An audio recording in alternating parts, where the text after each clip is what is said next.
Welcome to Longterm. I'm Ty King, and this podcast about recovery and the many, many, many things that we have to sort of recover and bounce from throughout life. If you've lived any certain amount of number of years on this planet Earth, you know that there's some things that you need to sort of deal with and unpack and uncover from. But what happens whenever you need to legally deal with some of your problems? Maybe it's not sort of an internal struggle, but it is definitely an external struggle that has come from the internal, right? That's usually how it reflects whenever it comes to battling these sort of legal battles, which can go in so many different ways. I am always so grateful whenever we have experts in the fields of all sorts of different directions of recovery. And we've talked to so many therapists. We've talked to people who are lawmakers and policymakers and law enforcement, Supreme Court judges, and people who have lived experience. But I don't think this is the first time that we're talking to an attorney, which is interesting to me. It's like, why has it been this long that we haven't? I really appreciate Mark Astor for being here and for spreading his expertise with us. Man, Mark, thank you so much for being here. Ty, I'm very grateful that you've had me on as a guest, and I'm excited to talk about what we do because we're helping a lot of people.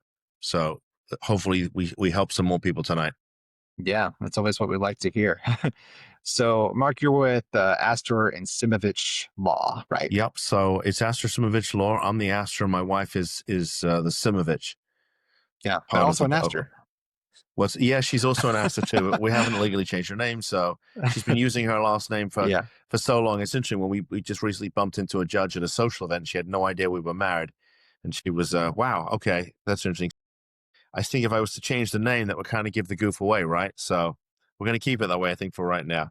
right. Yeah, I watched the video on the homepage of your website, and she sort of introduced herself as Simovich Astor, and I was like, okay, that makes sense. So you're located in the Florida region, is that correct? Yep. So we're based in Palm Beach County. We also have an office in Orlando. We have one in Jacksonville that we've opened, but we cover the whole state. I mean, and most of our calls, most of our clients are actually not here in Florida, even though we're a Florida-based law firm. Yeah. So So you're a law firm. So listeners might be wondering, well, how does a law firm play into recovery? yeah. So the mission of the firm is to save families whose loved ones are suffering from substance use, mental health disorders, and failed attempts at recovery. So we speak to families from all over the country, as far west as Hawaii, as far north as sort of, the whole New England corridor. Occasionally we get a call from out of the country. And it's usually mom and dad that call us. Not every time, but it's usually mom and dad. And they're calling us because there's an adult child in the family who has a long history of drug use and mental illness and treatment that doesn't seem to work. They're probably med non-compliant. They may well have been a guest of the state through either the criminal system or the mental health system, maybe even if they've had an overdose. And the family calls and says, look, we're done. We've been dealing with this for years and years and years. Nothing works. We're done. We're exhausted.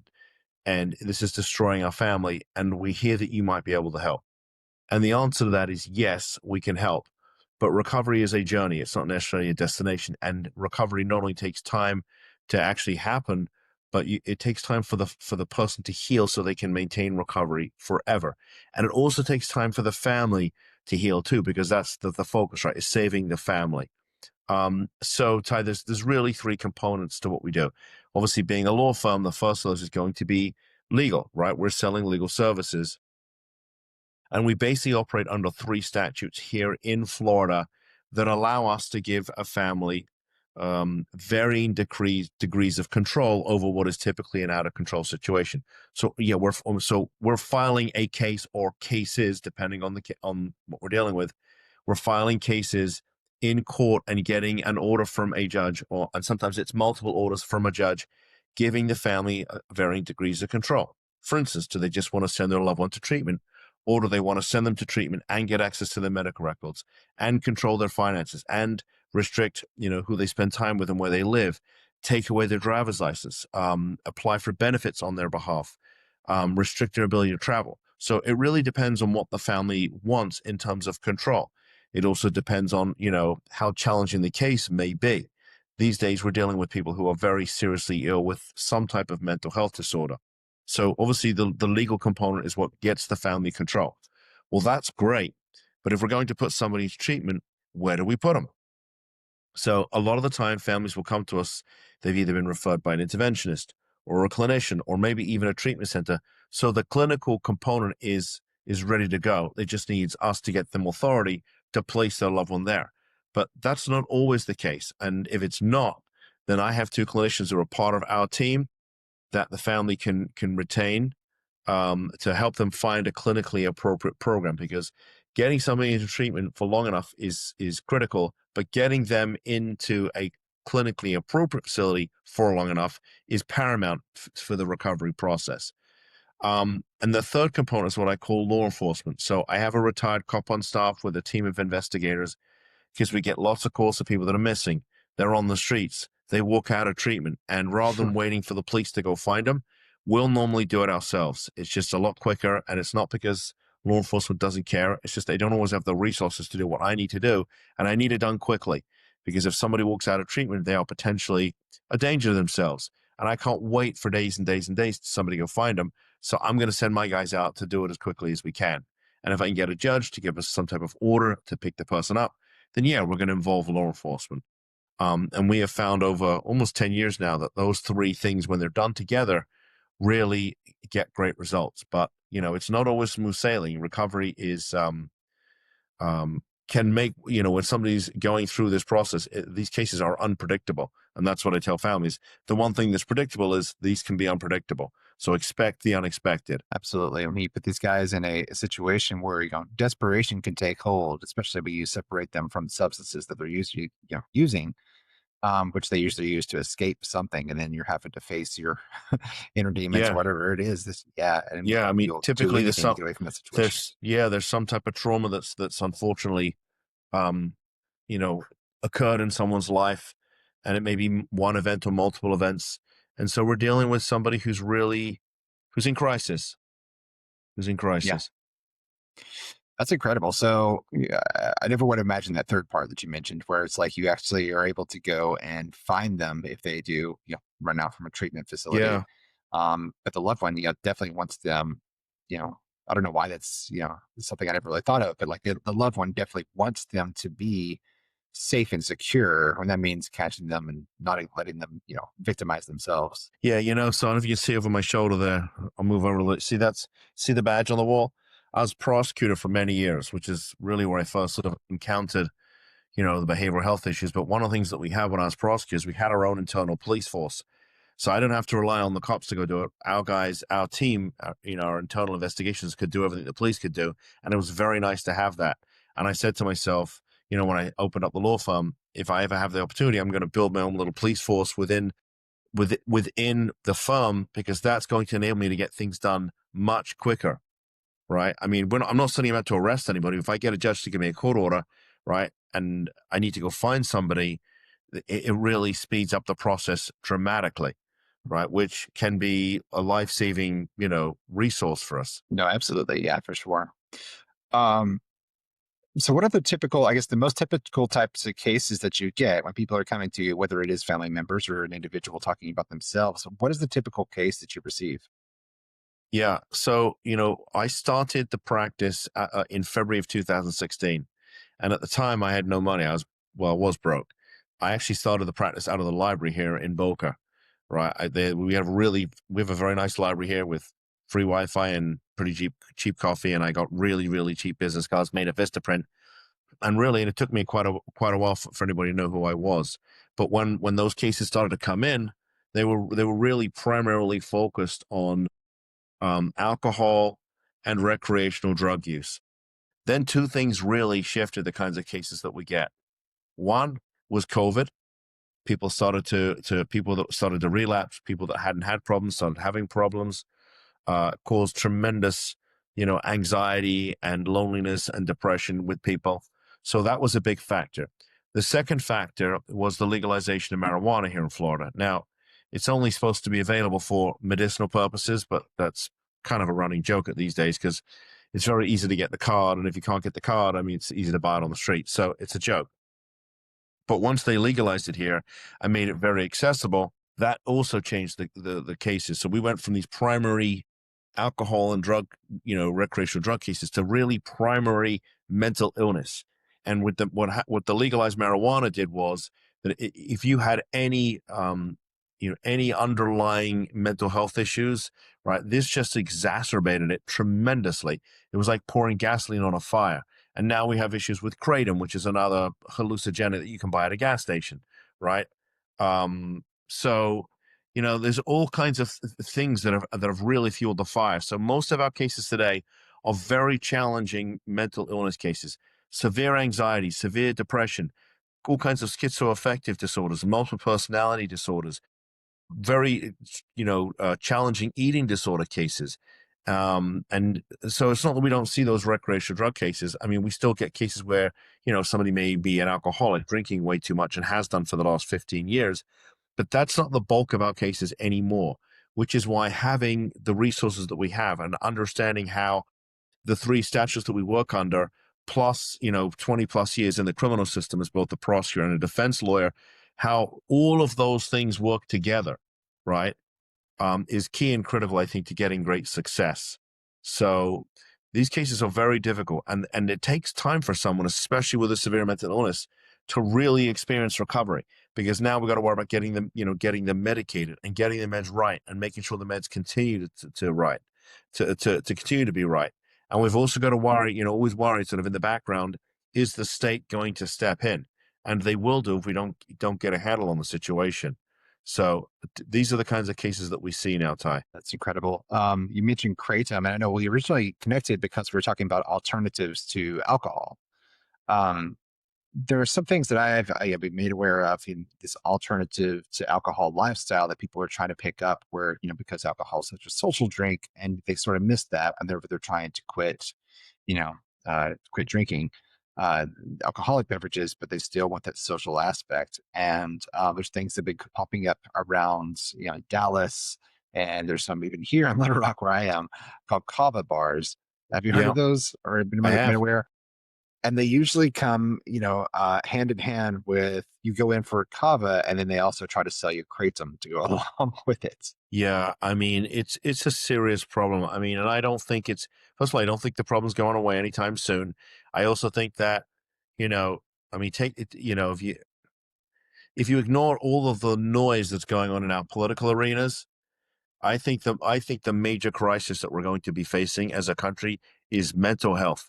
That's the real crisis here, right? And whether or not it's exacerbated because people spend too much time watching the news and all that other stuff, right? Depending on what you watch and all that stuff, I think that's going to be the big challenge that we face. And we have these. It's so easy to go to a gas station and buy these substantive, right? And here's the other rub. I was just talking to somebody the other day in our state legislature, and they say, well, we're going to ban this. Here's what happens. They ban it, and then the manufacturers, whoever's making this stuff, then changes the actual compound ever so slightly, and now it doesn't fit within the definition that's in the statute, and they're going to rewrite the statute again. So the legislature is constantly playing catch up with all these substances that are just being changed, and it's causing all kinds of problems, big time problems. What's interesting, and just as an aside, when I was prosecutor, one of the things I used to prosecute was DUIs, and I was responsible for filing some of these cases when I became the county court chief. And I never realized this because we did such a good job of prosecuting these cases. But I had a colleague of mine that after I left the office, he stayed there for another 25 years. And I had dinner with him about a month ago, and I said, hey, are we still having an issue with people drunk driving? He said, we're having more problems now than ever before. And it's not the alcohol, it's all these other drugs that they're using and driving high, right? It's worse now than it was back in the 90s when I was a prosecutor. And we've had all this education. We have all these, sanctions that we impose on people. And yet it's worse than ever.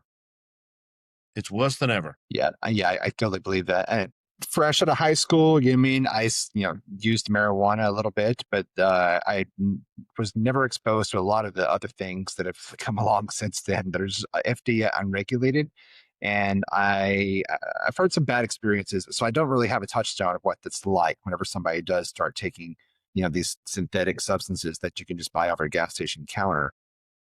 Are they just as bad as what street drugs that you can buy illegally? Yeah, I mean, it certainly seems that way. And what it tends to do is it tends to cause things like paranoia and delusions. And when you speak to these folks, um, they're in denial. They think there's absolutely nothing wrong with them. And it's the family that needs to go and see a psychiatrist. And that's really part of the disease, right? It's not even being objectively aware that you have a problem. And I tell the families it's as if your loved one's brain has been kidnapped. That's what it's like, right? And that's not a clinical definition. That's my definition after speaking to all these families. It's as if your loved one's brain has been kidnapped. And if you look at it through that lens, instead of trying to sort of objectively rationalize it and say, well, why are they doing this? It's because they don't even realize what they're doing. They're not capable of realizing. So trying to rationalize with them is really an exercise in futility. You're arguing with somebody who doesn't believe there's even an issue. They're in a different universe right now. And in order for that to change and get them back to where they used to be, whether it was a year ago or 5 years ago, they're going to need to go through the recovery process. And it starts right now with the family making the commitment of time, energy, and money to say, okay, enough is enough. We've drawn a line in the sand. So if they're not going to go, if they're not capable of making the decision, then somebody else has to make it for them. Is it the parents? Is it the state, or does something tragic happen? And those are typically the three options that are on the table when somebody's really sick. Yeah, and I've heard you mention, when people try to go to recovery, some sort of live-in type of situation to where they can detox, they can get the therapy that they need, they can get the resources that they need on the inside, but they're rejected at the door, and they come to you. What happens then when they come to you with that? When you say they're rejected at the door, tell me what you mean by that. Well, I mean, whether it would be for a lot of stories I've heard about people going to recovery centers and trying to check themselves in, or families trying to get them checked in. They've been like, the first question is like, well, do you have insurance? Well, if not, Yeah. then you're gonna have to go find somewhere else. Yeah, that is a very big problem, Ty. And I've been, pretty vocal about the fact that I think, that we need to make quality treatment and clinically appropriate quality treatment available to everybody. Is that the case right now? No. Do I think that's right? No. I mean, in a country as wealthy as ours, again, without getting political, there's just no excuse for that. So here's what happens. I mean, we're typically getting calls from people who have some form of health insurance, or they have the financial resources to pay for it. If they don't, then we're probably looking at using a county facility. And that means there's only, depending on the county, there may only be one or two options available. And that particular facility is probably overwhelmed. And, now we're waiting for a bed to come available. And that can be very frustrating for a family. And as a general rule, I'll tell the family that's not the best option. I mean, because we're so involved with the behavioral health space, I mean, there are a couple of modalities that are available. I think there's one in Miami, and I think they have other types of facilities all over the state. And I think they have one in Tennessee too. They are a religious based program, and they will take somebody for a year for free, right?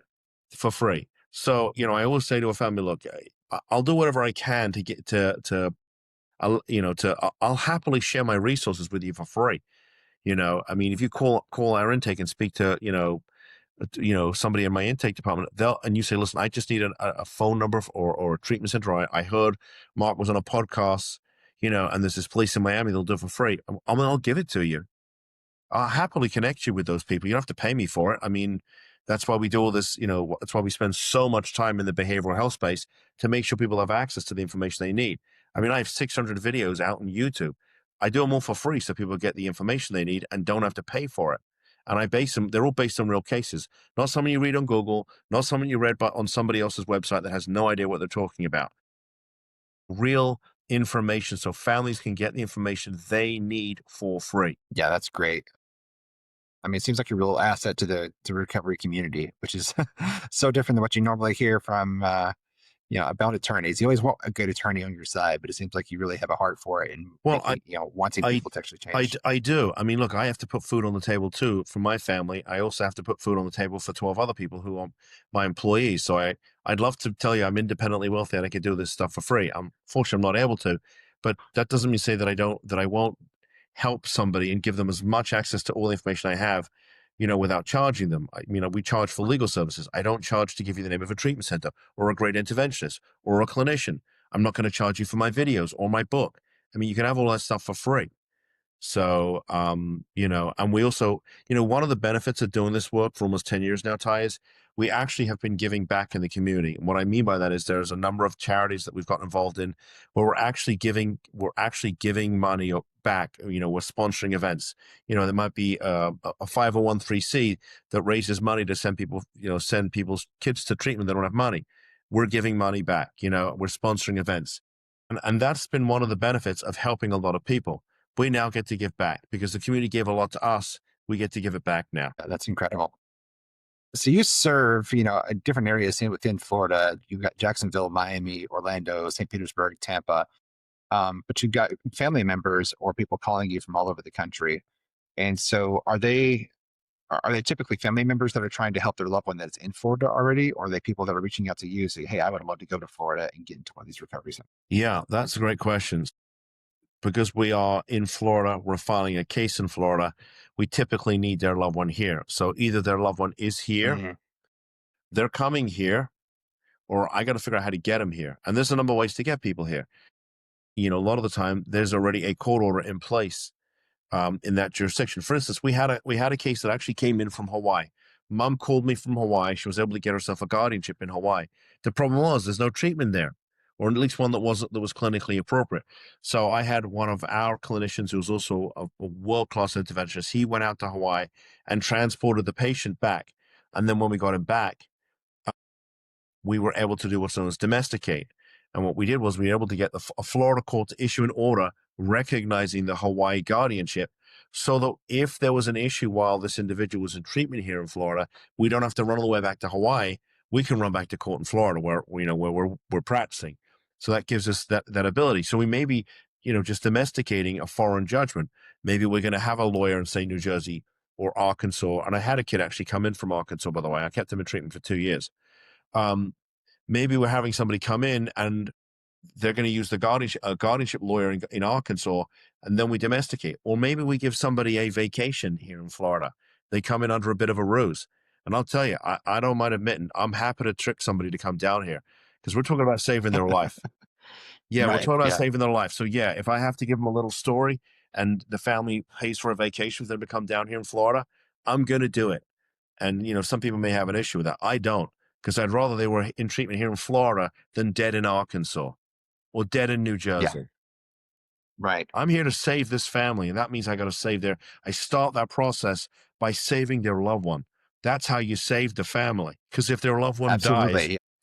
the family's destroyed permanently. They Mhm. don't recover from Yeah. that. We talk a lot on this show about, of course, the ripple effect. It's such a cliche term to use, but I mean, it's real. You're not just treating the one individual, you're also helping the family because, I mean, everybody suffers whenever somebody is suffering from some sort of addiction. And it's everyone from their family to immediate loved ones, your spouse, your brothers, your sisters, your children, the people you work with, your community. But even people that are, if you're already out on reentry, I mean, if you're on parole, you're like, it, your parole officer doesn't want to deal with that. You know what I mean? Because then you're a failed case. There's just so many different areas of where it helps people and helps your community. And that's kind of the whole thing, what we were trying to set out and see. How does this affect the average law abiding citizen whenever somebody goes through a successful recovery? And does it? Why does this matter? And it turns out, yeah, it absolutely does because of how much every action that they do touches your community and affects your life and your quality of living. Yeah, I mean, look, I tell this to families: if the family doesn't deal with this situation, if the person doesn't end up dead, they have an overdose, they take their own life, and I've seen it happen.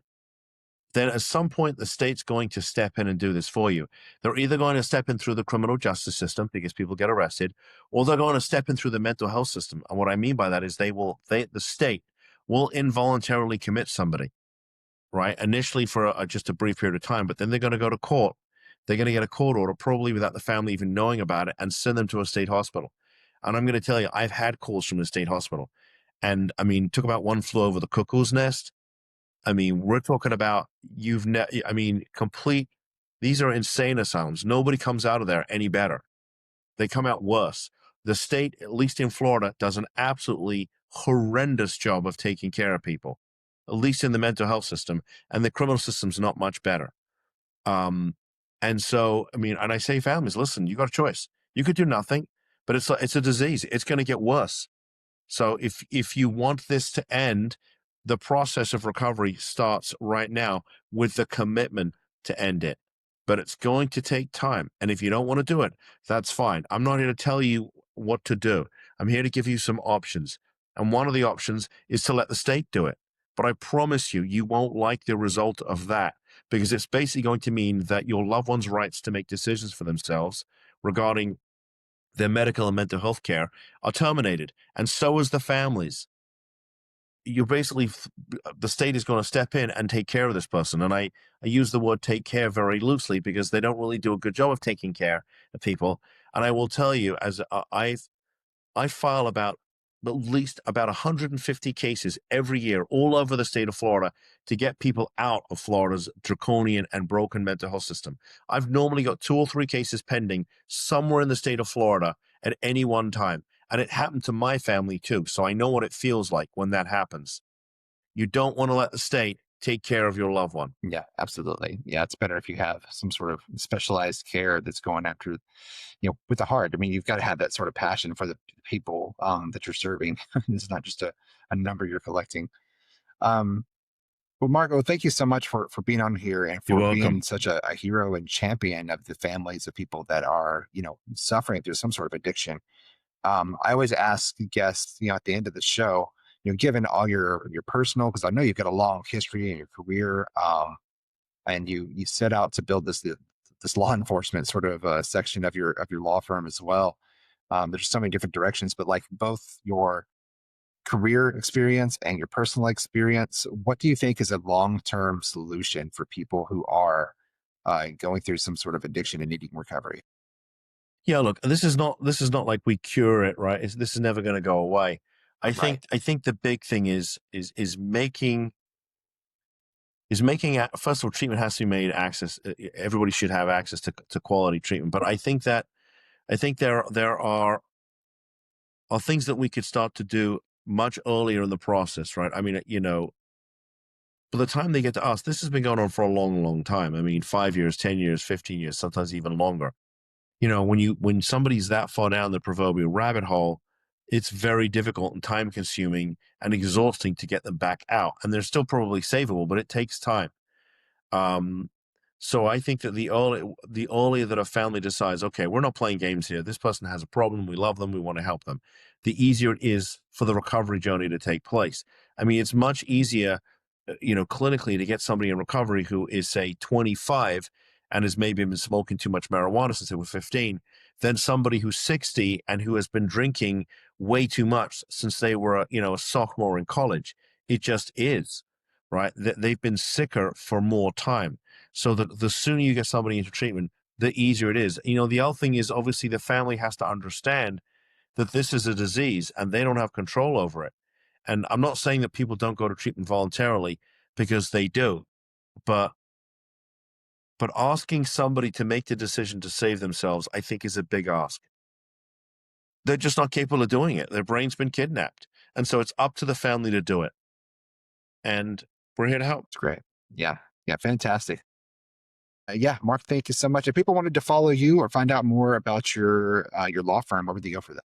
Yep. So they can find us online. Our main website is mentalhealthaddictionlawfirm.com. That's mentalhealthaddictionlawfirm.com. Or if they just Google me, Mark Astor, you will find me all over Facebook, LinkedIn, Twitter, Instagram, TikTok, Vimeo, and YouTube. All those videos I talked about, they're all there. And if you go to the main website, you can download my ebook too. So there's a lot of information out there, and it's all there for free. Yeah, that's incredible. It's an incredible resource to be able to put out there for free for people to be able to pick up. That's incredible. Yeah, thank you again. And we will have links to all of those down in the show notes. So if you're listening to this as a podcast, you can find that in the show notes area. If you're on YouTube, you can find us down in the description for this episode. Thank you. If you are watching this on YouTube, you can find us on every one of the podcast platforms if that's what you prefer. We're on iHeart, Apple, Amazon Music, and everywhere that you could find podcasts. If you're listening to this as an audio version, you can find us on YouTube by searching for Long-Term a podcast and recovery. The number one thing that we always ask everyone to do to try to help us, to push this message along is yes, of course, subscribe. Yes, of course, leave the comments and the likes and all that. But the most important thing I think you can do is if you heard Mark say something here and you're like, I know who needs to hear this. And it may be somebody that's in addiction now, or it's somebody that is a family member that is suffering because they have someone that's in addiction, and Mark said something here that was really impactful. And you're like, they need to hear this. Share this episode with them. The worst thing that can happen is that they won't listen to it. The best thing that can happen is that it saves a life. And so we appreciate you being along this journey with us and learning about recovery. How do we make a sustainable future? Find out what's working and what's not. How do we fix it and make it so that we improve our overall quality of life for everyone? So thanks again for being here, and we'll see you in the next episode. Thank you. Awesome. Thanks, Mark. Was that okay? Let's stop.